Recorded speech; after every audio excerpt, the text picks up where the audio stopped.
I had just returned home from a work trip when my little daughter tugged on my robe. "Dad, can I stop taking the pills Mom gives me?" I told her to bring me the bottle. When I took it for analysis, the doctor turned pale.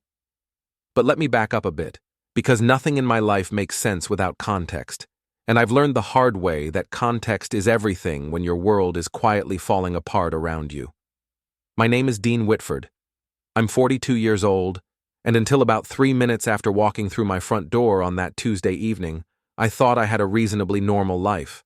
Stressful, sure. Complicated, definitely.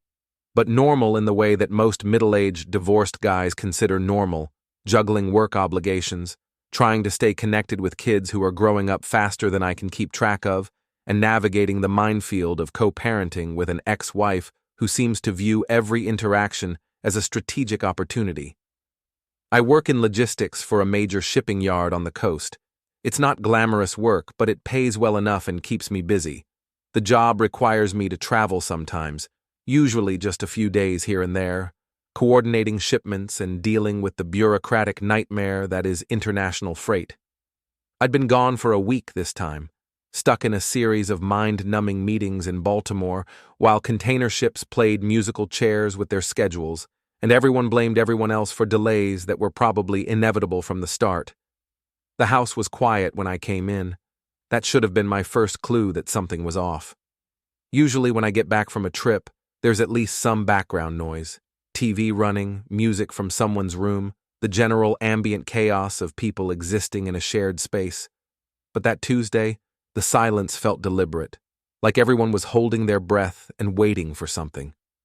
I dropped my bags in the hallway and called out. No response. The living room was empty, dishes piled in the sink, the usual signs of life happening without me.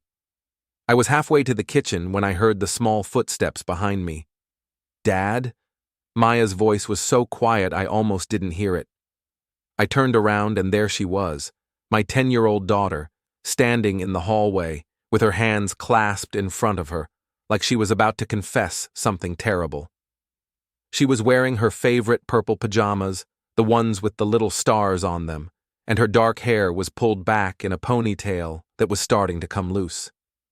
"Hey, kiddo," I said, kneeling down to her level. "Where is everyone?" "Mom went out," she said, not quite meeting my eyes. "Evan and Jenna are in his room." Of course they were. My 20-year-old son and his wife had been living with Laura for the past 6 months, ever since Evan dropped out of college and decided that real life was too hard.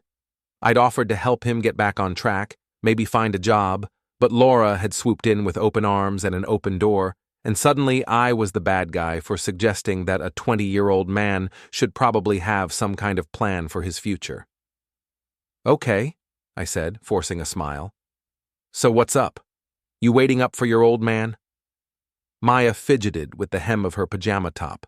The movement was nervous, uncertain, and it made something twist in my chest. This wasn't the confident, chatty kid I'd left a week ago. Something had changed. "Dad," she said again, and this time her voice cracked a little. "Can I stop taking the pills Mom gives me?" I blinked. "Pills? What pills?" She looked around, as if checking to make sure we were alone, then whispered, "The ones Mom says help me sleep better. But Dad, they make me feel weird, like everything's foggy, and I don't want to take them anymore." Great, I thought. I've been home 5 minutes and somehow I'm already the FDA. "Show me," I said, keeping my voice calm, even though alarm bells were going off in my head. Maya nodded and scurried off toward her room. I followed, my mind already racing through possibilities. Sleep aids for a 10-year-old? That seemed extreme. Laura had mentioned something months ago about Maya having trouble settling down at night, but I'd assumed we were talking about the usual things. Limiting screen time before bed, maybe a white noise machine, that kind of thing. Not medication. Maya's room was exactly how I remembered it. Walls covered in drawings she'd made, stuffed animals lined up on her bed with military precision, books stacked on her nightstand in precarious towers. She went straight to her dresser, opened the top drawer, and pulled out a small orange prescription bottle. She handed it to me without a word. I held it up to the light and read the label. The name on the prescription was Maya's, but the medication name was something I didn't recognize, a long chemical compound that meant nothing to me. The prescribing doctor wasn't anyone I knew either. Dr. F. Morrison. No local address listed, just a pharmacy stamp from a place I'd never heard of. "How long have you been taking these?" I asked. "Mom started giving them to me about a month ago," Maya said. She was picking at her fingernails now, a nervous habit she'd picked up from her mother. "At first it was just one at night, but now she makes me take one in the morning too." "And they make you feel foggy?" She nodded. "Like I'm underwater. And sometimes I can't remember things that happened during the day. Mom says it's normal, that my body just needs to adjust. But Dad, I don't like it. I asked her if I could stop and she got really mad." The twist in my chest tightened. "Mad how?" Maya's eyes dropped to the floor. She said I was being difficult, that I wasn't trying hard enough to get better. "But Dad, I don't feel sick. I just feel tired all the time now." I wanted to promise her everything would be fine. I wanted to tell her that this was probably just a misunderstanding, that her mother would never do anything to hurt her. But I'd learned not to make promises I couldn't keep, especially where Laura was concerned. "Listen," I said, sitting down on the edge of her bed and pulling her into a hug. "I'm going to look into this, okay? I'm going to find out what these pills are, and whether you need to be taking them. But in the meantime, I need you to keep doing what Mom says. Can you do that for me?" She pulled back and looked at me with those big, serious eyes. "Even if they make me feel bad?" "Just for a little while longer," I said. "Until I figure out what's going on. Can you trust me?" She nodded slowly, but I could see the doubt there. Kids are smarter than we give them credit for. They know when adults are stalling, when we're trying to protect them from something we don't fully understand ourselves. "Dad," she said as I was getting up to leave. "Yeah?" "If I say no to the pills, Mom gets really angry, like scary angry." I froze. "Scary how?"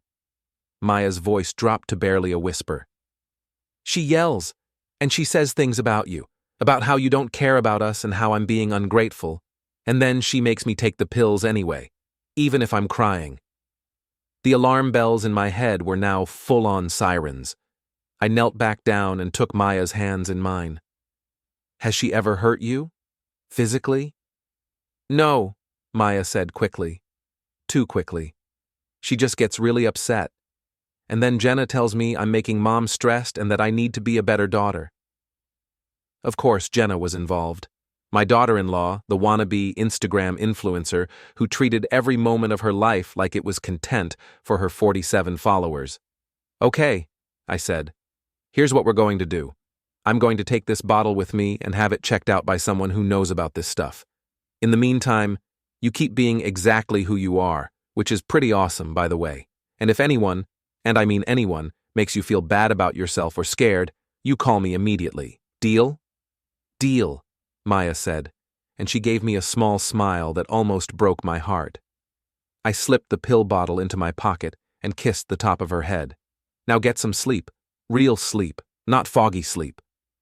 She climbed into bed and pulled the covers up to her chin. I turned off the light and stood in the doorway for a moment, watching her small form in the darkness. Something was very wrong here. I could feel it in my gut, that same instinct that had kept me out of trouble more times than I could count. Laura was up to something, and whatever it was, it involved medication that made my daughter feel like she was underwater. I walked back down the hallway toward the living room, my mind already formulating a plan. First thing tomorrow, I'd take the pills to someone who could tell me what they were. Dr. Hale, my regular physician, would know someone.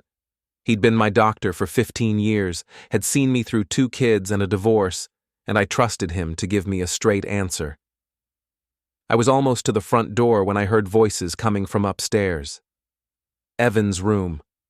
I shouldn't have stopped to listen. I should have just left and dealt with whatever fresh hell was brewing up there at another time. but something made me pause at the bottom of the stairs, straining to hear. Laura's voice, sharp and agitated. "He's going to ruin everything. I told you this would happen if he came back while we were still setting things up." "Relax." That was Jenna, her tone dismissive and casual. "He doesn't know anything. And even if he starts asking questions, we just stick to the story. You're the primary caregiver. You're the one making medical decisions. He's just the weekend dad who shows up when it's convenient." "But what if he makes a scene?" Laura again, sounding genuinely worried now. "What if he goes to court?" Evan's voice joined in, deeper and lazy. "Then we make him look unstable. Mom, you've been laying the groundwork for months. Everyone knows he's never around, that he puts work first, that he doesn't really care about Maya's well-being. One outburst from him, and we've got everything we need." My hand tightened around the pill bottle in my pocket. They were planning something, building a narrative, and I was apparently the villain in their little story. I should have confronted them right then, walked upstairs, demanded to know what the hell they were talking about, forced them to explain themselves. But years of dealing with Laura had taught me that direct confrontation rarely worked.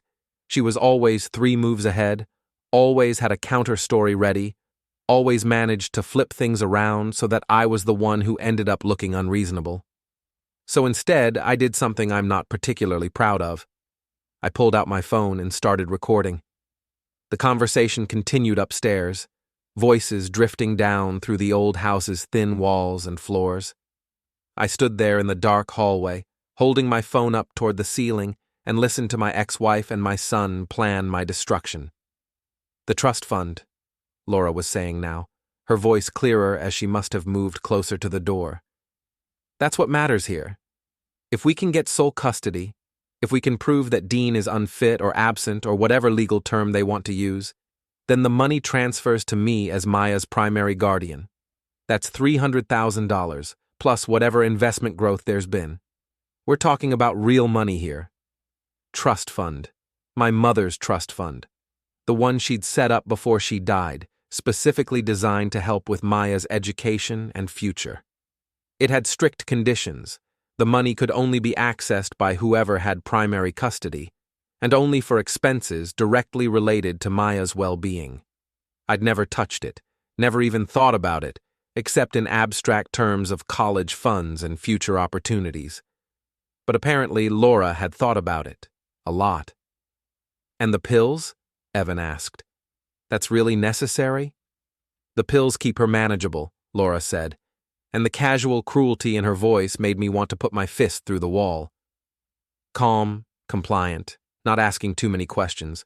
The doctor said they're perfectly safe in small doses, and technically they're not even prescription strength. Just enough to keep her even.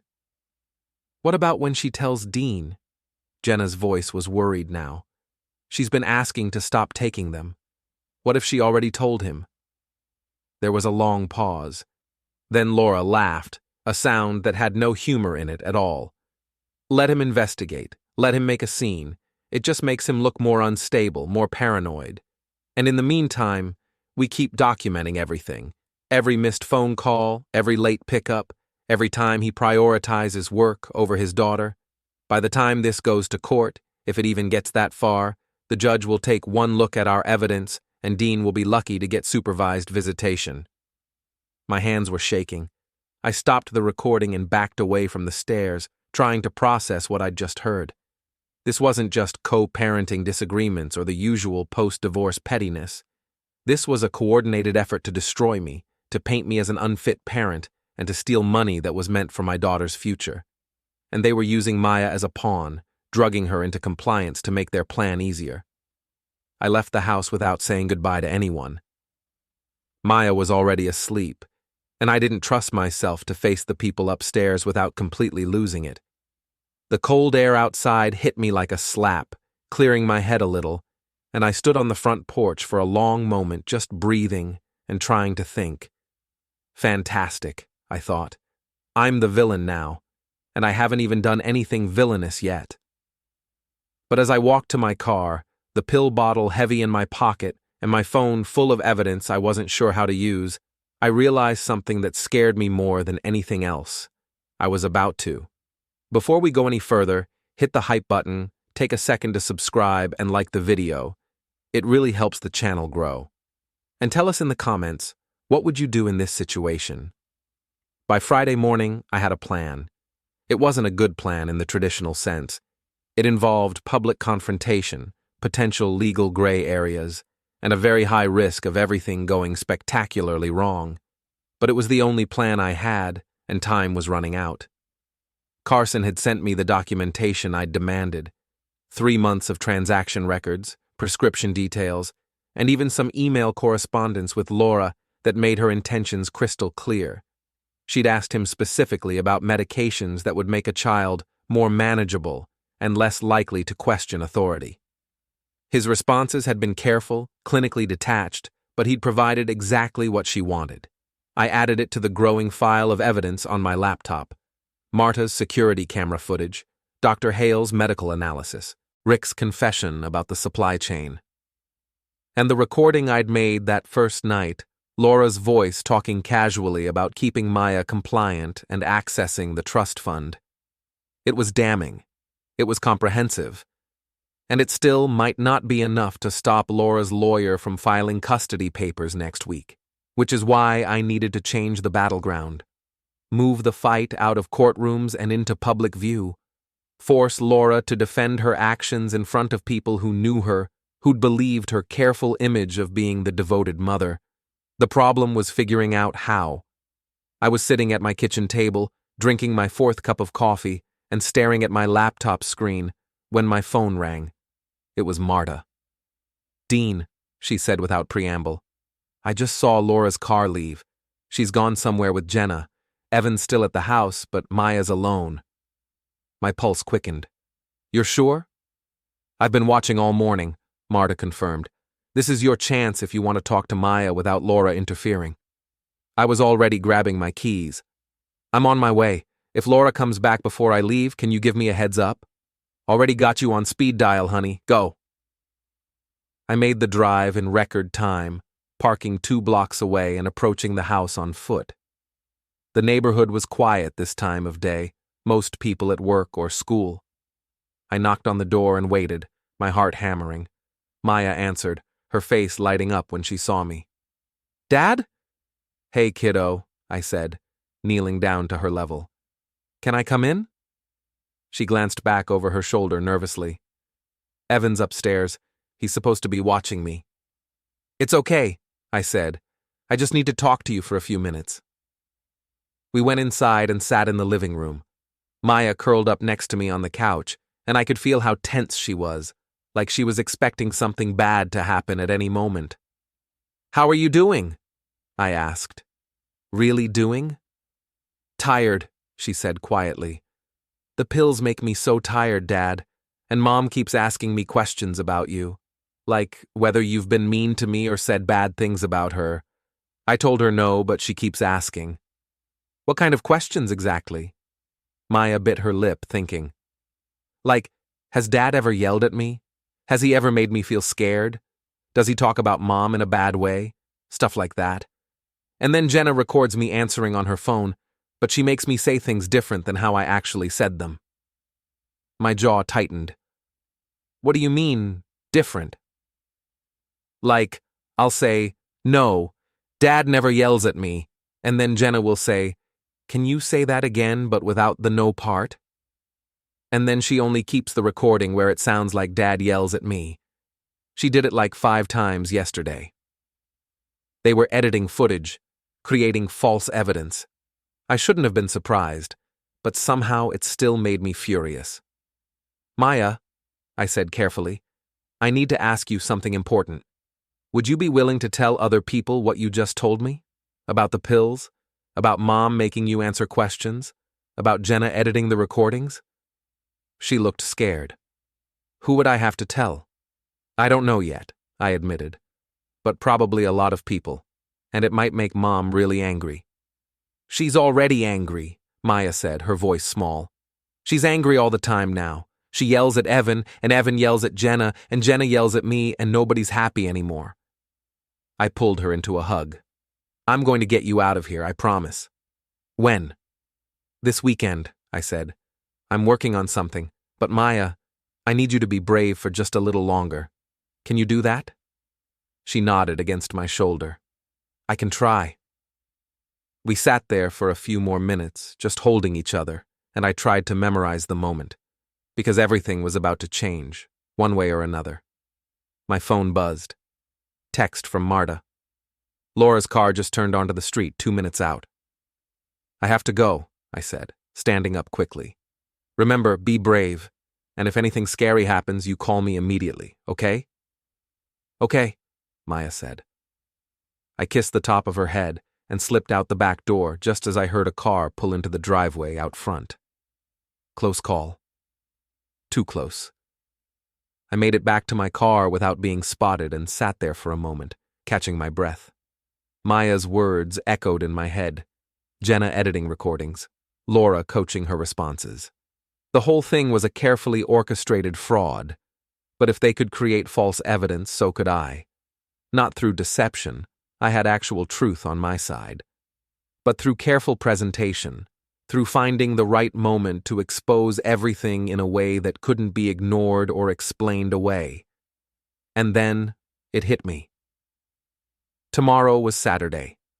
Laura had mentioned something weeks ago, back when we were still pretending to communicate civilly, about a community fundraiser she was helping organize.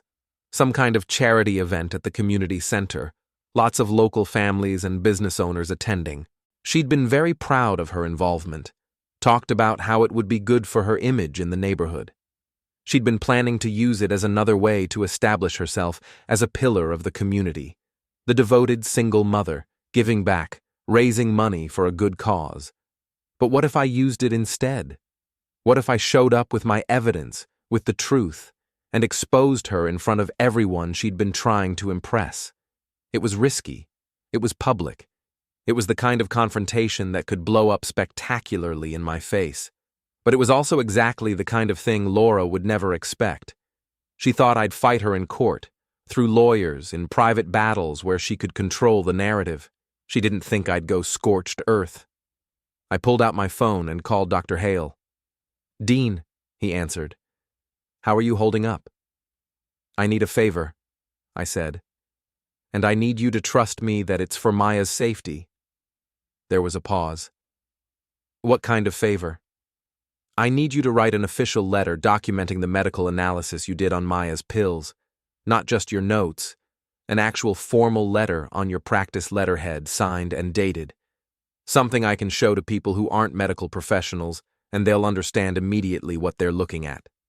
Dean, if you're planning to use that in court— I'm not, I interrupted. I'm planning to use it somewhere more effective. Can you do it? Another pause.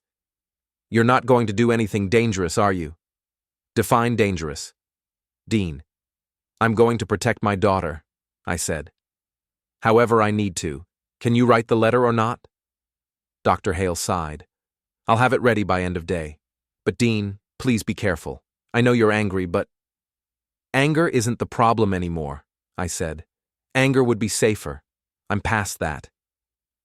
I hung up before he could ask what I meant. The rest of Friday was a blur of preparation. I organized all my evidence into a single presentation: documents, recordings, medical reports. I practiced what I was going to say, how I was going to present it. I reached out to Marta and asked her to be there tomorrow as a witness if needed. Wouldn't miss it, she'd said with grim satisfaction. I also called a lawyer. Not Laura's lawyer, but someone I'd gotten a referral for from a co-worker whose brother had gone through a nasty custody battle. Her name was Patricia Voss, and her reputation was that she didn't mess around. Mr. Whitford, she said, when I finally got her on the phone Friday evening. I understand you're facing a custody dispute? That's putting it mildly, I said. My ex-wife has been drugging our daughter with unapproved medication to make her more manageable, while she builds a false abuse case against me so she can get sole custody and access to a trust fund. And she's filing paperwork next week. There was a long silence on the other end. Then Patricia said, That's one of the more comprehensive allegations I've heard. You have evidence? Extensive evidence, I confirmed. Medical documentation, recorded conversations, pharmacy records, witness statements, all of it. And you're calling me on a Friday evening because I'm about to do something that might be legally questionable, I said honestly. And I want to make sure I have representation ready in case it blows up. Define legally questionable. I'm going to expose everything publicly at a community event tomorrow, I said. Present all the evidence in front of local families, business owners, people Laura's been manipulating. Force her to defend herself in the court of public opinion before we ever get to an actual court. Patricia was quiet for a moment. That's certainly an unconventional approach, and potentially risky. But is it legal? If the evidence you're presenting is legitimate and you're not making false claims? Yes, technically. But Mr. Whitford, you understand that this will make the subsequent legal battle much more contentious. This isn't going to lead to a quiet settlement. I don't want a quiet settlement, I said. I want everyone to know what she did. Then you're going to need aggressive representation, Patricia said. I can be that. But my retainer is $10,000, and this kind of case could easily run you $30,000 to $40,000 before it's done. I thought about the trust fund, the $300,000 Laura was trying to steal. Money's not an issue, I said. I just need to know you'll have my back. If your evidence is as solid as you say, then yes, Patricia said. I'll represent you. But Dean, I need to be clear about something. What you're planning tomorrow, that's personal. That's revenge. Once you do that, there's no going back to civil co-parenting. You're declaring war. Good, I said. That's exactly what I want. I could almost hear her smile through the phone. Then let's go to war. Send me everything you have tonight. I'll review it, and we'll talk tomorrow before the event. I spent the rest of the evening emailing her files and organizing physical copies of everything I planned to present. By midnight, I had a folder thick enough to qualify as a binder, filled with documentation that would destroy Laura's reputation and possibly her freedom if she'd broken enough laws. I should have felt guilty. I should have felt like I was going too far, being too vindictive. But every time doubt crept in, I thought about Maya's face when she talked about feeling foggy, about being scared of her mother's anger. This wasn't revenge. This was protection. I tried to sleep, but couldn't. Around 2 a.m, I got up and went through everything one more time, making sure I hadn't missed anything. The evidence was solid, the presentation was clear, and I had legal representation ready to defend my actions. Tomorrow was going to change everything. My phone buzzed with a text from Maya, sent from Evan's old phone again. Dad, Mom said, we're going to something at the community center tomorrow. She says it's important. I'm scared. I texted back, don't be scared. I'll be there. Just be ready to tell the truth when I ask you to. Can you do that? 3 dots appeared then. I can try. That's all I need, kiddo. Love you. Love you too. I set my phone down and stared at the ceiling. Tomorrow, Laura would show up to her fundraiser expecting praise and attention, expecting to cement her image as the perfect mother. Instead, she was going to get exposed in front of everyone she'd been trying to impress. And I was going to be the one holding the match. The community center was packed. I arrived early Saturday morning and found a spot in the back corner where I could watch people enter. The event was some kind of charity breakfast for a local youth program, with silent auction items along one wall and a small stage set up at the front of the main room for speeches and presentations. Laura had helped organize the whole thing according to the program someone handed me. Her name was listed as event coordinator, right below the organization's president. She'd made sure everyone would know about her involvement. Perfect. I watched families file in, recognized several faces from the neighborhood, saw business owners I knew from around town. This wasn't just a community event. This was Laura's social circle. These were the people whose opinions she cared about, whose judgment would matter to her. Destroying her here would be thorough. At 9:30, I saw Laura arrive with Evan, Jenna, and Maya. Laura was dressed professionally, looking every inch the devoted mother and community volunteer. She greeted people warmly, posed for a few pictures with local officials, and generally worked the room like a politician. Maya stayed close to her side, looking tired and subdued. I caught her eye once from across the room and gave her a small nod. She saw me but didn't react, probably afraid of drawing Laura's attention. The breakfast portion of the event started at 10. I got some coffee and a Danish and found a seat near the back, still observing. Marta arrived a few minutes later and sat down next to me. "Big crowd," she noted. "Laura really went all out with this one." "Makes it better," I said quietly. "More witnesses." Marta gave me a look that was equal parts concerned and excited. "Dean, honey, I hope you know what you're doing." "I don't," I admitted, "but I'm doing it anyway." The event's president took the stage around 10:30 and gave a speech about the youth program, thanking volunteers and donors. Laura was mentioned specifically, called up on stage to accept some kind of appreciation plaque. She gave a gracious little speech about the importance of community and supporting children. The irony was almost physically painful. After the speeches, there was supposed to be a silent auction and informal socializing.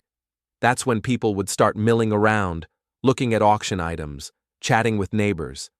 That's when I was going to make my move.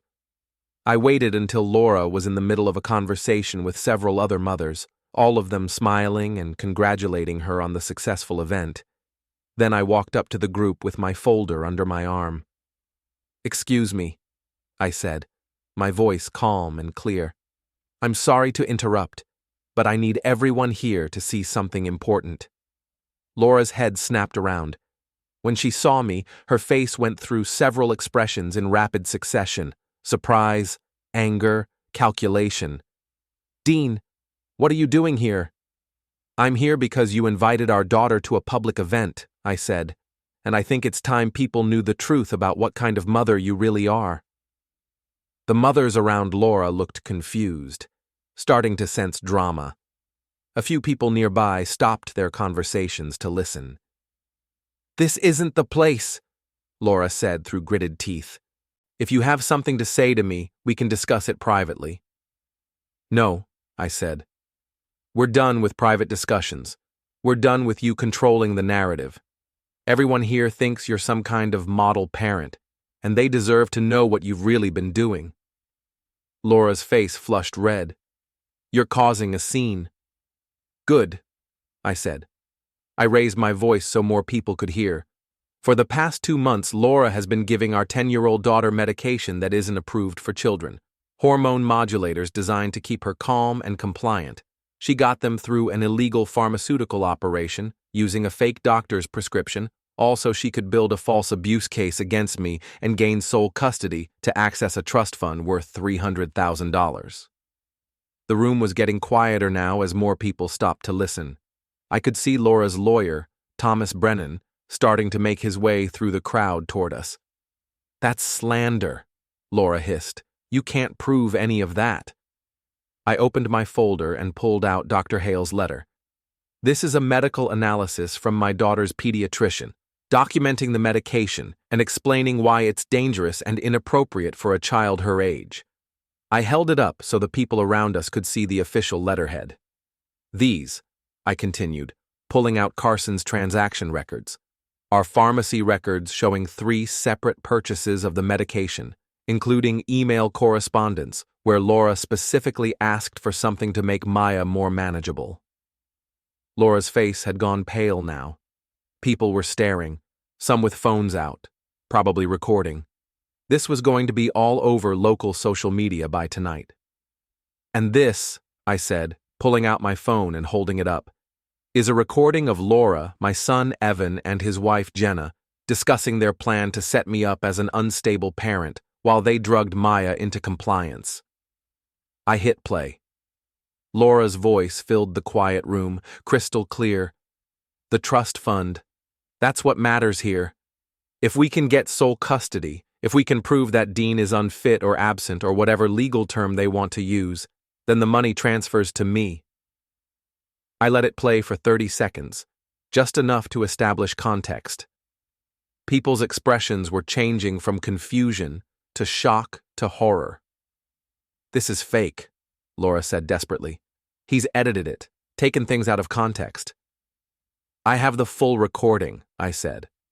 14 minutes of you and your accomplices planning to commit fraud and medical abuse. I also have security camera footage of you coaching Maya to make false statements about me, and evidence that Jenna has been editing video recordings to make it look like I'm abusive. Thomas Brennan had finally reached us.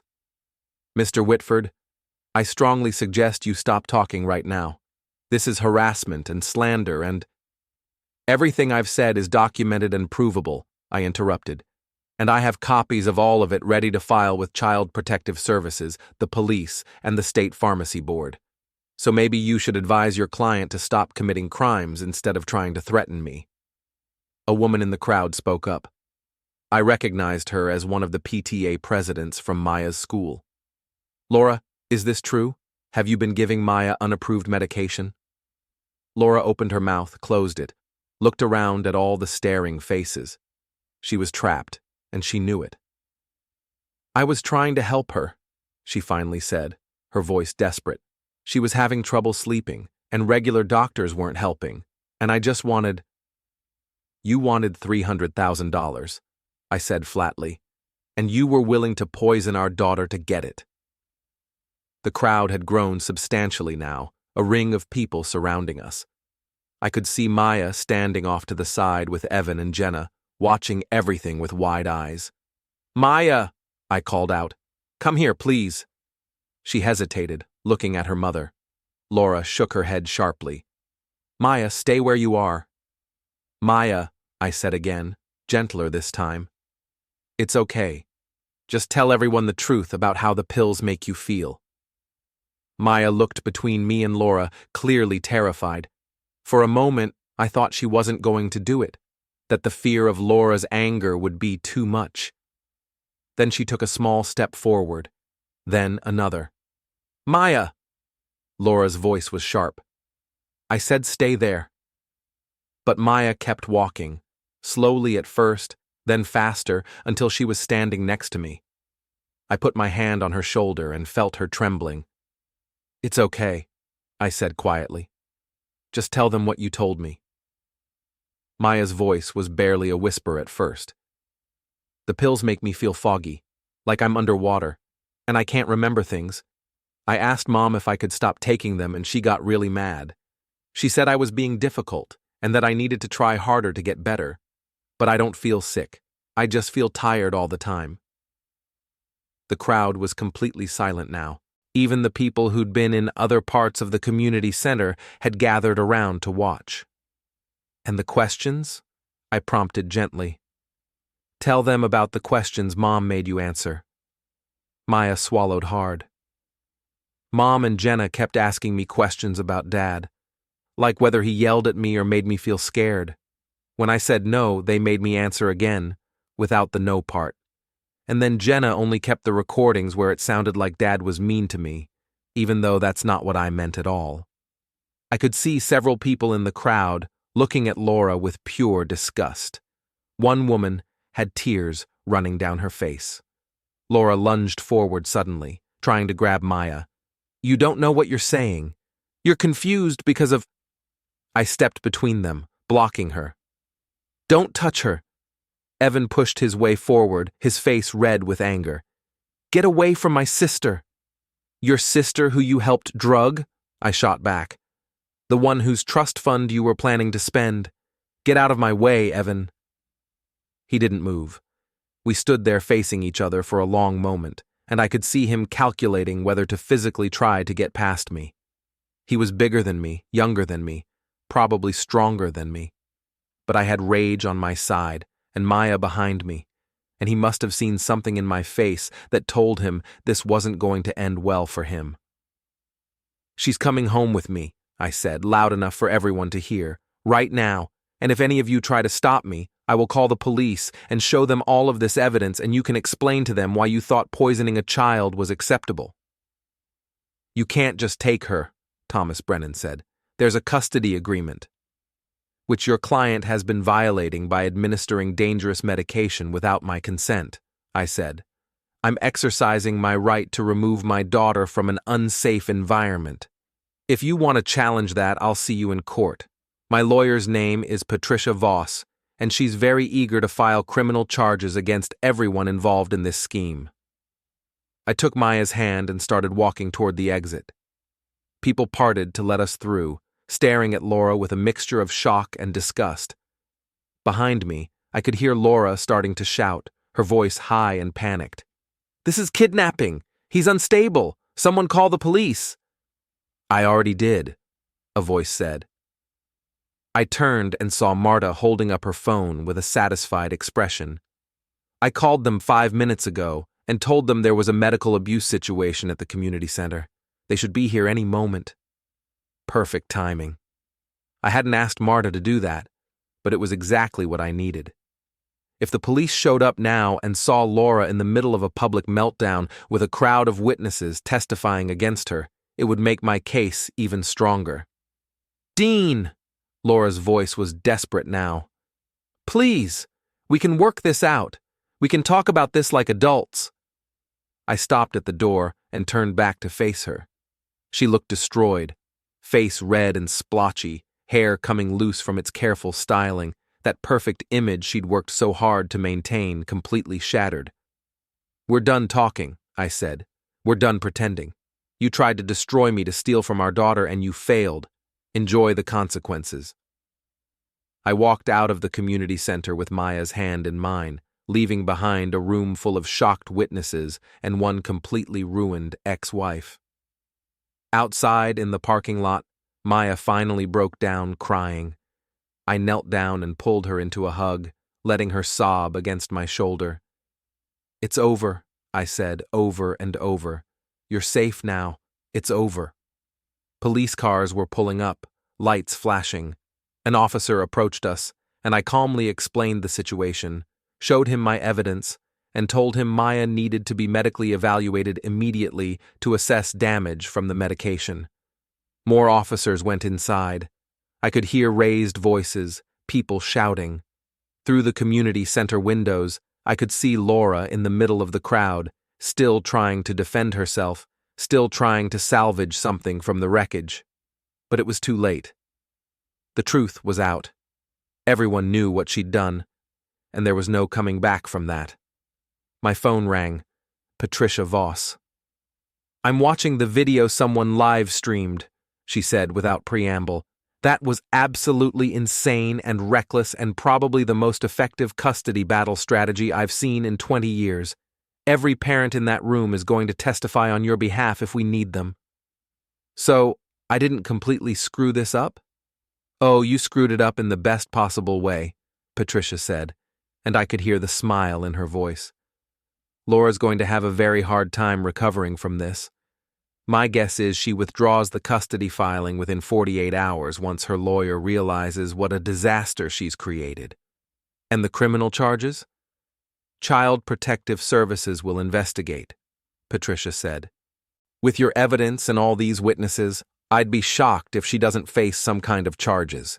At minimum, she's going to lose custody. At maximum, she's looking at child endangerment charges, fraud, and possibly some pharmaceutical violations, depending on what the DA decides to pursue." I looked down at Maya, who'd stopped crying and was just leaning against me, exhausted. "What about Maya? What happens now?" "Take her to a hospital, get a full medical workup, document everything, then file for emergency custody modification first thing Monday morning.